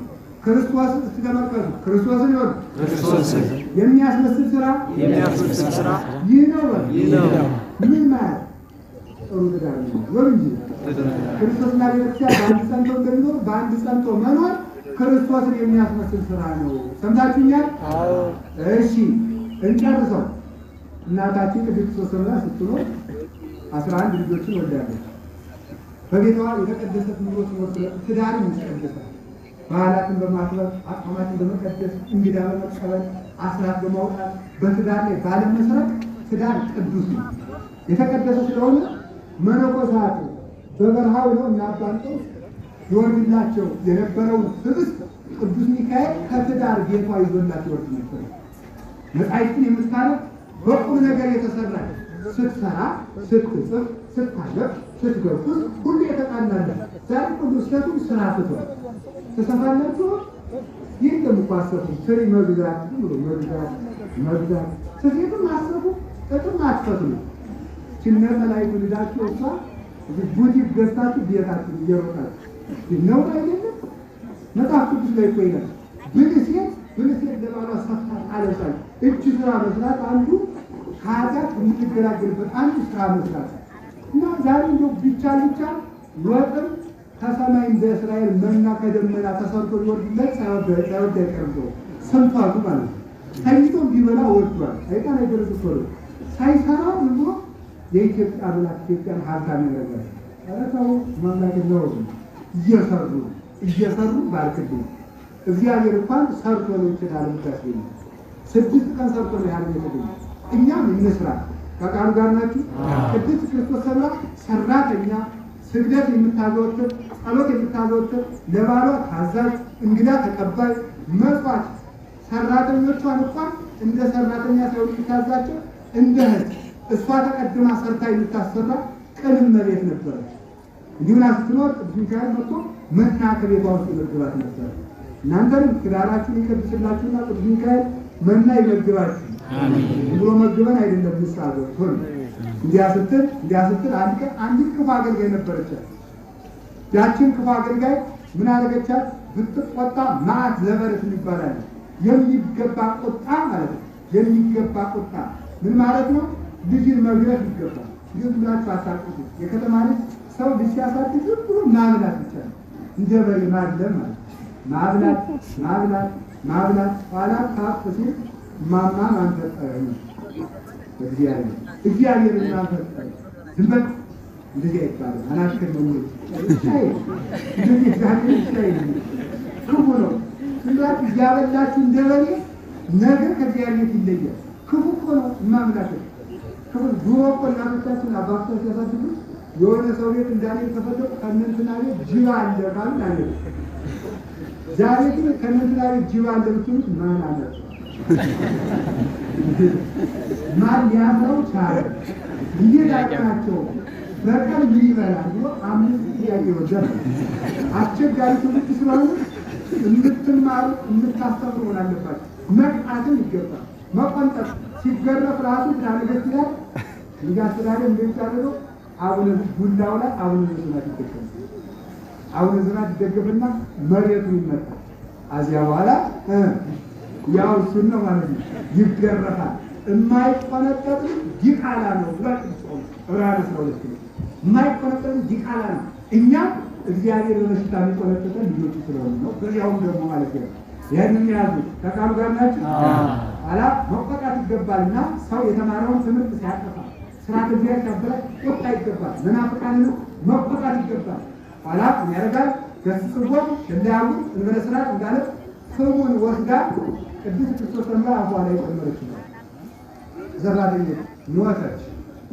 አይ ጌታ ኢየሱስ ክርስቶስ ያንተን ወገደልኩኝ ነፍሰ ገዳይ እንግዲህ ለኔ ወልጆ ሲሆን ቀጥል ይመላስ ታለቅስ ያው ስትጸልይ እናታችን ቅዱስ ክርስቶስ ተምራ በጸሎታ ወዲያው አፍ ጸሎቱ ለጻድቅ እምአፍ እስከ እዝን የጻድቅ ሰው ጸሎት ከአፉ እስከ ጆሮው ነው።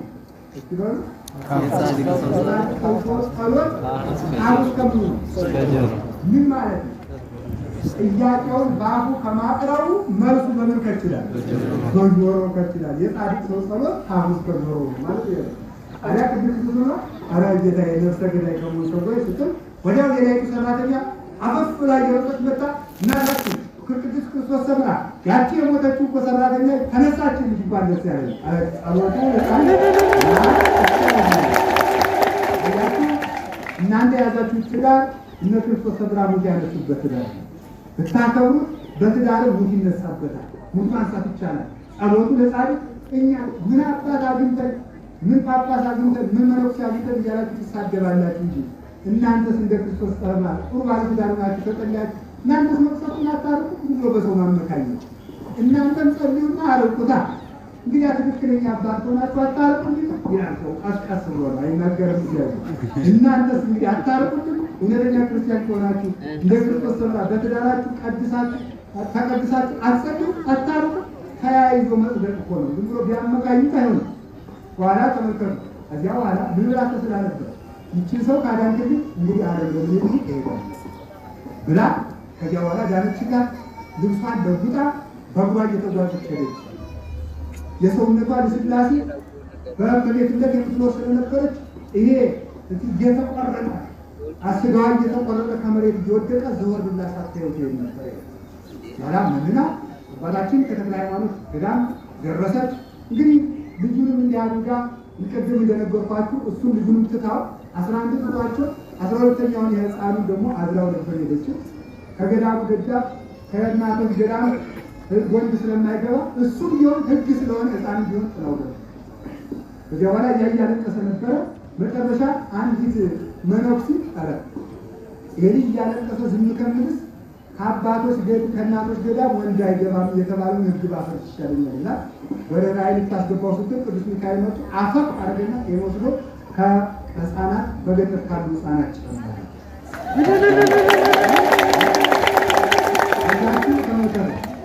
ተመልከቱ። ይህ ስራ በሉ ማንን ያስመስላል? ክርስቶስን ያስመስላል። እሷም ደግሞ እንዲህ ብላ ለክርስቶስ ብላ ብትመጣ ክርስቶስ ደግሞ ልጇ ያለ ጨመረላት። በመጨረሻው እንግዲህ እንዲህ ስትል በመከራ ስትጋደል ኖራ 12 ዓመት በጣና ገዳም ውስጥ አሳዎች በሆዷ ውስጥ እስከሚመላለሱ ድረስ ሰውነቷን ቦርብረው ጨርሳል። ኢትዮጵያን ማረልኝ እያለ አሳዎች ቦርብረው ሲጨርሷት ድረስ ከሰውነቷ የሚወጣው ደም በኃይል እስከሚሰርበው ድረስ ጸልይ ነበር። ሌላ ምንም አላለችም። የኢትዮጵያን ሰው ማለት ነው ስትል እናቴ ወዳጄ ክርስቶስ ሰምራ አላት ጌታ። እንግዲህ አለ እንግዲህ ተመልከቱ በየቀኑ 4 ወር ሙሉ በየቀኑ የሚዘንብ ነጠብጣብ ዝናብን ያክል ነፍስ እንድታወጪ ቃል ኪዳን ሰጠች።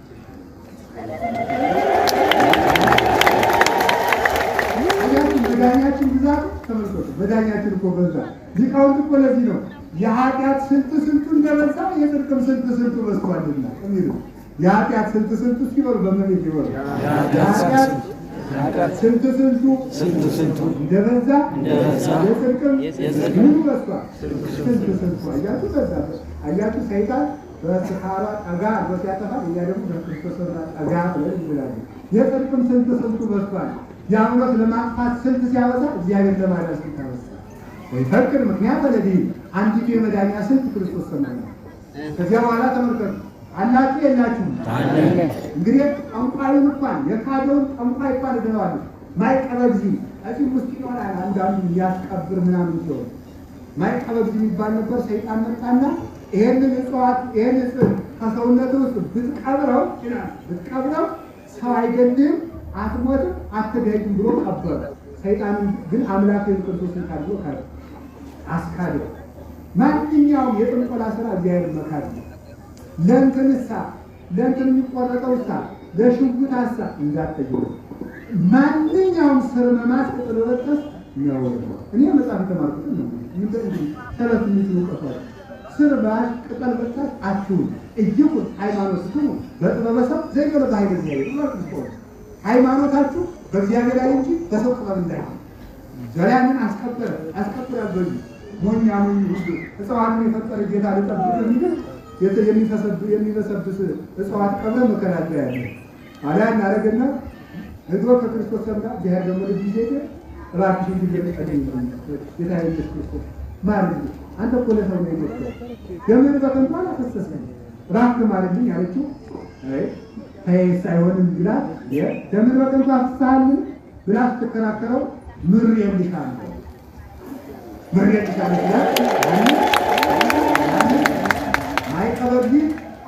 ማይቀበብዚ ምን አለት? በእንግዲህ እግዚአብሔር ከማረኝ አላት የተቀበረውን ያን ሰይጣን የቀበረብኝን ያንን እጽዋት አውጪ ብሎ ሰውነቱን ዕቃ ስታወጣለት በዚያ የፈሰሰው ደሙ ከሰማዕትነት ተቆጠረለት።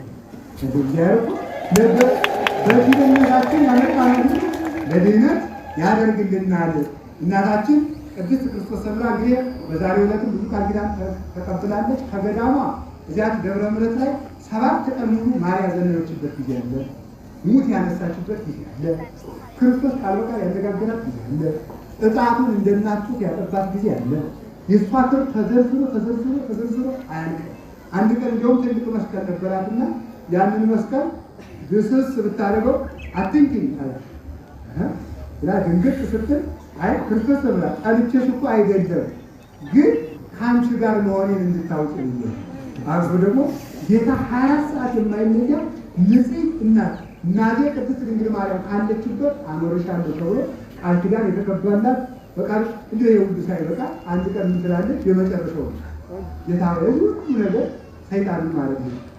የሁሉ ጊዜ የሚደንቀኝ ይሄ ጸሎት ነው። ማንም ከነቢያት ጀምሮ እስከ ዛሬ ድረስ ይሄን ጸሎት ጸልዮ የሚያውቅ ሰው ማረልኝ ነው እንጂ ሰይጣን ማረልኝ ብሎ የሚያውቅ አያችሁ።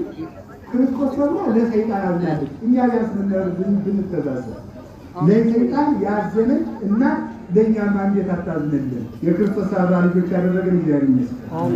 ዛሬ ማለት ነው በእንግዲህ እሻለሽ አይደል እንጂ ተጠይቀዋል። ወላዱ ታጥናይ አለች ታጥናይ አንወዲ ነብሽ የተቀበሉበት ይተራይ ንጉስና መዝሮት እጅላጅ በሳት እየተቃጠለ እኮ አንዳንዱ ሰው አይደለም ኑሮ መስሏቸዋል። ይህንን ማልዳም ቁርስ ራት ምሳ ስለበላችሁ ያለ የሚያዋጣ የሚመስለው ይሁን ጊዜ ያለ ነግሽ ንሳዱ ጾሙ ጸልዩ ወዮላችሁ ለእግዚአብሔር የሚያገለግሉ እነሱ ማለት ነው ጀርባ ቀርቡ ብለው የሚፎክሩ ሰው አለ። ስለዚህ ደግሞ አትኩሩ። ሰይጣን ነግሽ የተቀመጡበት አለና እጇን ይዞ አንቺ ነሽ ብሎ እጇን ይዞ ወርውሮ ሲወሩ ሲያስገባት ቅዱስ ሚካኤል መጥቶ ፈጠን ብሎ ከዲያብሎስ ከራሱ ላይ ከጭንቅላቱ ላይ ቆመበት ይላል።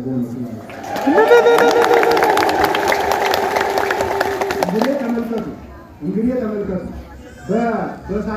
በሳይንሱ አስተምሮ አንድ ትልቁ ፈጣን የሚባለው ምንድነው? ብርሃን በሰከንድ 300,000 ኪሎ ሜትር ይጓዛል ይባላል። ሳይንሱ ነው እንግዲህ አልበርት አይንስታይን የሚባለው ሰው ነው አለ 300,000 ኪሎ ሜትር ይጓዛል ተብሏል። በሰከንድ ነው። ይገርማችኋል። ግን ከሰከንድ ከናኖ ሰከንድ ከማይክሮ ሰከንድ ከናኖ ሰከንድ ከዚህ ሁሉ በታች ከዚህ ፍጥነት ውጪ ጊዜ የማይገድበው ፍጥነት ያላቸው ረቂቃን መላእክት ይጠብቁናል። እግዚአብሔር የተመሰገነ ይሁን። እሳት ውስጥ ብንወረወር እሳቱ መብላት ሳይጀምር ቀድሞ የሚደርሱ እነ ቅዱስ ገብርኤል አለ። ከዚህ ቅዱስ ሚካኤል መጣና ለቀም አርጎ ጨበጠው። ቅድስት ክርስቶስ ሰምራ እጇን ይዞ ሳብ ሲያደርጋት ተመልከቱ። ቅቤን ከጤፍ ቦታ ብትሰዱት ምን ይሆናል? ምን ይሆናል? ጫፉ በዚያ ላይ ተጠራቅሞ አንዱ ባንዱ ላይ ሆኖ ይወጣል። ስለዚህ እጅን ታጥቦ ከዱቄት ቢሰዱትም እንደዚያው ነው። እናታችን ቅድስት ክርስቶስ ሰምራ በንጽሐ ሥጋ በንጽሐ ነፍስ በንጽሐ ልቡ ላይ የከበረች ስለነበረች እሷ ሲሆን ገብታ ቅዱስ ሚካኤል ጇን ስራት ነፍሳት ማን ሞኛለ በእሷ ላይ ሁሉ በእሷ ላይ ተከምሮ ወጣ።